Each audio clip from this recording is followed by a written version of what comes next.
Hello प्यारे बच्चों। तो पिछले लेक्चर में हमने इर्रेशनैलिटी को प्रूव करने के स्टेप्स आपको सिखाए थे।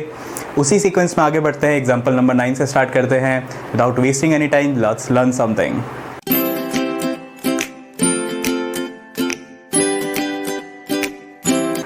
तो बच्चों एग्जाम्पल नंबर 9 बिल्कुल आपकी थ्योरम 1.4 से मिलता जुलता, यानी कि आपको प्रूव करना है √3 इज इरेशनल। दोबारा नोटिस कीजिए कि स्क्वायर रूट के अंदर जो है 3 दिया है। 3 एक प्राइम नंबर है। मैंने आपको बताया था कि इस सेक्शन में हम स्क्वायर रूट ऑफ अंदर प्राइम नंबर की इरेशनैलिटीज प्रूव करेंगे। तो बिल्कुल उसी सीक्वेंस में आगे बढ़ना है। अब की बार मैं नंबरिंग नहीं दे रहा हूँ जैसे मैंने थ्योरम में दिया था, क्योंकि आपको एग्जाम में बिल्कुल ऐसे ही लिखना है जैसे मैं बता रहा हूँ। सबसे पहले क्या करते हैं, इर्रेशनल प्रूफ करना है तो कॉन्ट्ररी अज्यूम कर लेते हैं, यानी कि उल्टा अज्यूम कर लेते हैं। अज्यूम क्या करते हैं कि √3 इज अ रैशनल नंबर। तो अगर रैशनल नंबर है दैट मीन्स √3 को आप कैसे लिख सकते हैं, a/b फॉर्म। अब की बार मैं सीधा a/b लिख रहा हूं। आप चाहें तो p/q लिख के अगले स्टेप में उसे कैंसिल करके a/b करके बताएं, और ये जरूर बताएं कि a एंड b आर को प्राइम। कैसे हैं a और b? को प्राइम। जरूर और जरूर बताएं। b is not equals to 0। ये दो कंडीशन आपको बतानी बहुत जरूरी है कि a और b को प्राइम है और b is not equals to 0। यहां तक करने के बाद अगले स्टेप में क्या करते थे, बिल्कुल b को इधर लेके आएंगे और a को अकेला छोड़ देंगे। √3b is equals to a। फिर उसके बाद क्या करना है, स्क्वायर करना है। Squaring both side. पिछले क्वेश्चन की तरह, पिछले थ्योरम की तरह ही आगे बढ़ रहा हूं मैं, और कोई नया स्टेप इंट्रोड्यूस नहीं कर रहा हूं। स्क्वायर करेंगे तो लेफ्ट हैंड साइड में बनेगा 3b² और राइट हैंड साइड में बनेगा a²। इस इक्वेशन को देखते ही आपको बोलना है कि 3 जो है वो a² को डिवाइड करेगा। Implies 3 divides what, a²। और जब आपने ये लाइन बोल दी कि 3 डिवाइड्स a², तो तुरंत आपको थ्योरम 1.3 को याद करना है और बोलना है 3 विल ऑल्सो डिवाइड्स a। 3 अगर a² को डिवाइड करता है तो 3 a को भी डिवाइड करेगा, क्योंकि 3 एक प्राइम नंबर भी है। ठीक है बच्चों, तो 3 अगर a को डिवाइड करता है तो एक और लाइन बोल देनी है 3 is a prime factor of a।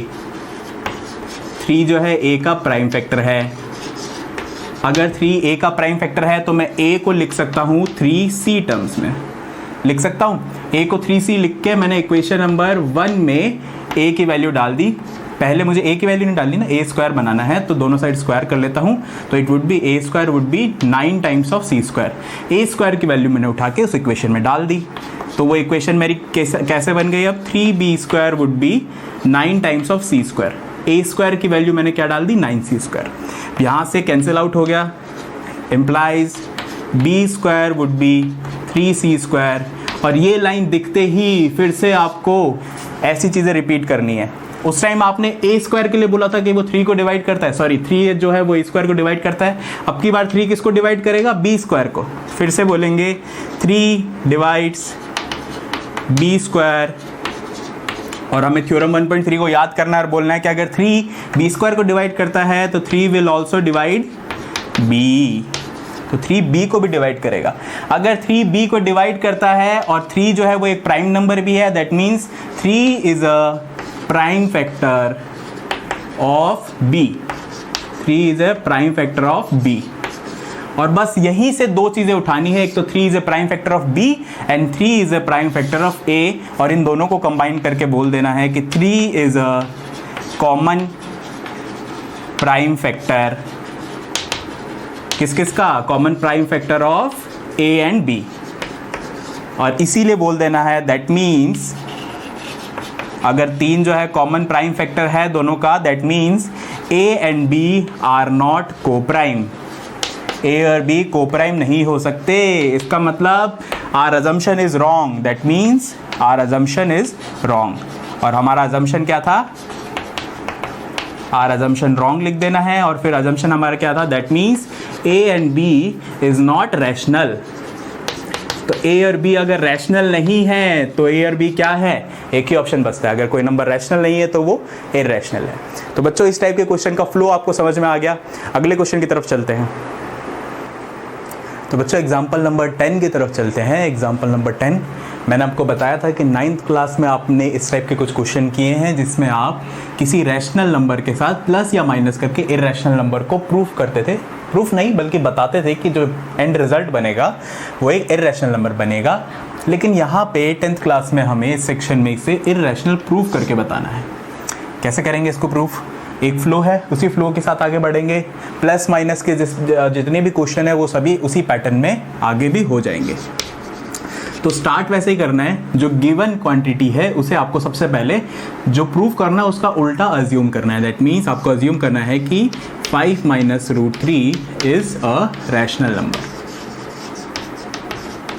ठीक है बच्चों, अगर ये रैशनल है दैट मीन्स आप 5 माइनस रूट 3 को a बाई बी में लिख सकते हैं, where a and b are coprime integers और साथ ही साथ आप क्या बोलते हैं, b is not equals to 0। बच्चों को प्राइम इंटीजर्स हैं, a और b इंटीजर्स तो है लेकिन उन दोनों में आपस में रिलेशन कैसा है कि वो को प्राइम है। ठीक है, आगे बढ़ना है बच्चों। आपको करना क्या है, जो ये रूट वाली टर्म है यानी कि जो एक्चुअल में आपको पहले से पता है, बल्कि आप उसको लिखेंगे भी, स्टेट करेंगे भी कि we know that root 3 is irrational. वैसे ज़्यादा अगर आपको बोर्ड एग्जाम में ये जो लाइन है रूट 3 इज इरैशनल ये क्वेश्चन के साथ ही दिख जाएगी, वरना आपको इसे आंसर में एक बार स्टेट कर देना है कि we know that root 3 is irrational.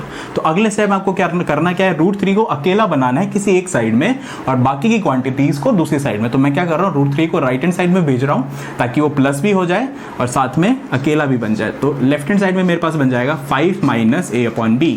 जो प्लस का a अपॉन b था उसको इधर लाया तो माइनस का a अपॉन b हो गया, रूट 3 को उधर भेजा तो प्लस का रूट 3 हो गया। अब आपको करना क्या है, जो ये अदर साइड है यानी कि रूट के अलावा जो अदर साइड है उसे थोड़ा सा सॉल्व कर लेना एलसीएम लेके। तो आप देखेंगे 5b माइनस a बन गया आपका इज इक्वल्स टू रूट 3। ऐसा क्यों कर रहे हैं अभी आपको समझ में आ जाएगा। देखो बच्चों, a और b आपस में को प्राइम है लेकिन है तो वो इंटीजर ही ना। तो ध्यान से देखो बच्चों कि किसी इंटीजर नंबर की अगर दूसरे इंटीजर से मल्टीप्लाई होती है तो एक इंटीजर ही बनता है, उसमें से किसी इंटीजर वैल्यू को माइनस कर दो तो भी एक इंटीजर ही बनता है। दैट मीन्स implies, चूंकि आप ऐसे लिखेंगे पूरा स्टार्टिंग से a and b are integers. कैसे इंटीजर्स है, को प्राइम, वो दूसरी बात है लेकिन पहले तो वो इंटीजर्स है ना। implies 5b minus a will be integer value, and b is integer, वो तो है ही, हमने पहले ही बता दिया एंड b इंटीजर है। तो ऐसा करके मैं कहना क्या चाहता हूं, मैं ये कहना चाहता हूं कि न्यूमरेटर और डिनोमिनेटर दोनों के दोनों इंटीजर है तो क्या ये p बाई क्यू फॉर्म नहीं बन जाती। implies 5b minus a upon b is a p by q form where p and q are integers. Coprime हो ना हो ये ज़रूरी नहीं है, p and q are integers तो है ना, and q is not equal to 0। तो मतलब 5b minus a upon b ये मेरा p बाई क्यू फॉर्म बनता है जिसमें q is not equal to 0। That means left hand side is rational. अगर ये वाला साइड पूरा रैशनल है इसका मतलब क्या है, इसके इक्वल्स में भी रैशनल होना चाहिए। यानी कि रूट 3 को आप रैशनल बोल रहे हो लेकिन आपको पता है कि रूट 3 इरैशनल होता है, तो हमें स्टेट करना है कि that means root 3 is rational which is not true. Root 3 is rational which is not true, that means our assumption is wrong. फिर से वही बात आ गई, which is not true, that means our assumption is wrong. और हमारा assumption क्या था, हमारा अजम्पशन था कि 5 माइनस रूट 3 इज रैशनल। तो ये अजम्पशन रॉन्ग है तो राइट क्या है, इसका उल्टा। इसका उल्टा क्या होता है, 5 माइनस रूट 3 इज इरैशनल। इस टाइप के किसी भी क्वेश्चन को बच्चों इसी तरीके से अटेम्प्ट करना है। अगले क्वेश्चन की तरफ चलते हैं, अगले एग्जाम्पल की तरफ चलते हैं। तो बच्चों अगले एग्जाम्पल को देखते हैं, एग्जाम्पल 11 को। एग्जाम्पल 11 में आपको क्या करना है, जैसा आपने 9th क्लास में किया था, किसी एक रैशनल नंबर और इरैशनल नंबर की मल्टीप्लाई को इरैशनल प्रूफ करना है। आपने 9th में इसे न्यूमेरिकली किया था, यहाँ पे हम इसे थ्योरेटिकली करेंगे प्रूफ। कैसे करना है अभी देख लेते हैं बच्चों। सबसे पहले सीक्वेंस आपको वही फॉलो करना है। सबसे पहले आपको कॉन्ट्रेरी अज्यूम करना है, यानी कि जो चीज़ आपको प्रूफ करनी है उसका उल्टा अज्यूम करना है। तो फिर हम अज्यूम कर लेते हैं let 3√2 is a rational number. अगर ये रैशनल है तो आप इसको a बाई बी फॉर्म में लिख सकते हैं, बिल्कुल लिख सकते हैं। तो 3√2 को आप लिख सकते हैं a by b, where a and b are what, a and b are coprime integers. Integer तो हैं लेकिन उनके बीच में रिलेशन कैसा है कि वो को प्राइम है, and b is not equals to 0। ये हमारे पास पहली कंडीशन आ गई। साथ ही बच्चों, जैसे मैंने पिछले एग्जांपल में आपको बताया था कि आपको √2 को लिख लेना है पहले कि we know that √2 is irrational. ये हमें पहले से पता है। मैंने आपको बताया बोर्ड एग्जाम्स में वैसे ये लाइन लिखी भी आ जाएगी आपके क्वेश्चन के साथ ही कि आप प्रूफ कीजिए √3√2 is irrational where √2 is irrational. ठीक है बच्चों, तो आपको √2 इर्रेशनल है ये बात पता है। अब आपको इसी इक्वेशन के साथ आगे बढ़ना है। करना क्या है, जैसे पिछले एग्जांपल में आपको बताया था कि जो अंडर रूट वाली टर्म है उसे आप अलग कर दीजिए, किसी एक साइड में, लेफ्ट हैंड साइड और राइट हैंड साइड में लिख दीजिए। तो मैं इसी को वही उसी फॉर्म में रिप्रेजेंट कर रहा हूँ। 3 को मैं राइट हैंड साइड में ट्रांसफर कर देता हूँ, तो √2 वुड बी a/3b। और बिल्कुल पिछले वाले क्वेश्चन की तरह, पिछले एग्जाम्पल की तरह मैं a/3b को क्या प्रूफ करने की कोशिश करूंगा, p/q है। तो देखिए a and b are integers, सही बात है, a और b इंटीजर है।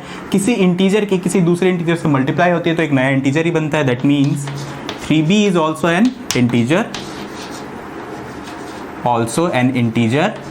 एंड ऑल्सो बच्चों b की वैल्यू 0 नहीं है, b is not equals to 0। That means 3b भी 0 नहीं हो सकता, यानी 3b भी 0 नहीं है। इस बात का क्या मतलब हुआ कि न्यूमरेटर और डिनोमिनेटर दोनों के दोनों इंटीजर है, और जो डिनोमिनेटर है वो 0 के इक्वल नहीं है। That means a/3b is a rational number, क्योंकि ये p/q फॉर्म बन गई।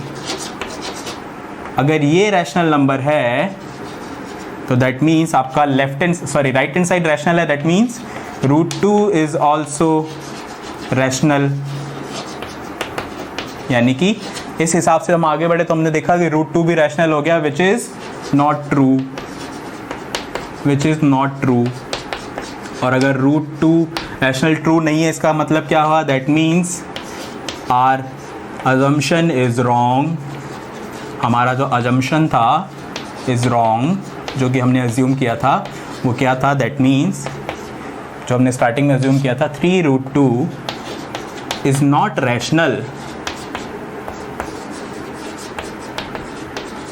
दैट मीन्स अगर 3√2 रैशनल नहीं है तो वो क्या है, 3√2 इज इर्रेशनल।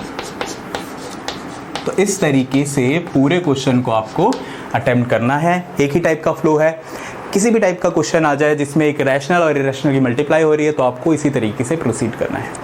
बच्चों इस सेशन में इतना ही। अगले सेशन में हम स्टार्ट करेंगे आपकी exercise 1.3। Until then the class 24 learn and score.